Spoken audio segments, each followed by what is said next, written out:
i fy uchafbwyntio'r wythnos o'r Senedd ac o'r rhanbarth.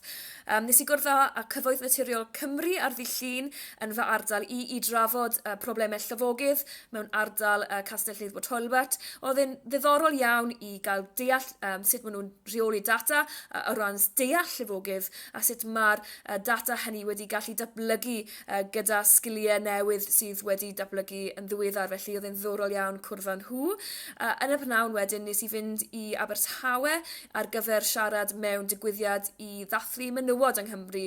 Dathlu cyfraniad pobl gwahanol yn ein cymdeithas a trio sicrhau bod mwy o menywod o gefndiroedd gwahanol yn gallu dod mewn i wleidyddiaeth ac ysbrydoli nhw i feddwl bod hynny yn rhywbeth sydd yn bosib iddyn nhw. Yn y Senedd mae wedi bod yn brysur iawn, mae'n rhaid dweud.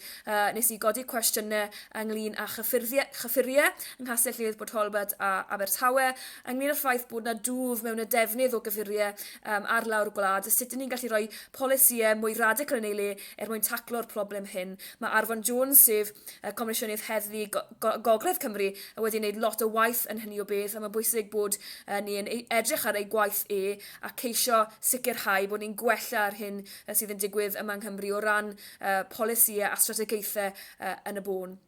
A hefyd yr wythnos yma nes i lansio swyddfa newydd ar gyfer Cyngor Ffoaduriaid Cymru. Oedd e'n bleser heddi mynd i siarad gyda y bobl oedd wedi troi fyny. Ni sicrhau bod ni'n gallu fod yn wlad sydd yn groesawgar ac sydd yn sicrhau bod ceiswyr lloches a ffoaduriaid yn rhan o'n cymdeithas ni yma yng Nghymru. Fedra i ddim gwneud cyfnod siarad yma heddiw heb sicrhau bod fi'n dweud pob lwc i daith cerdded Steffan Lewis yfori yn De Cymru. Maen nhw'n cerdded i godi arian ar gyfer canolfan cancr Felindre.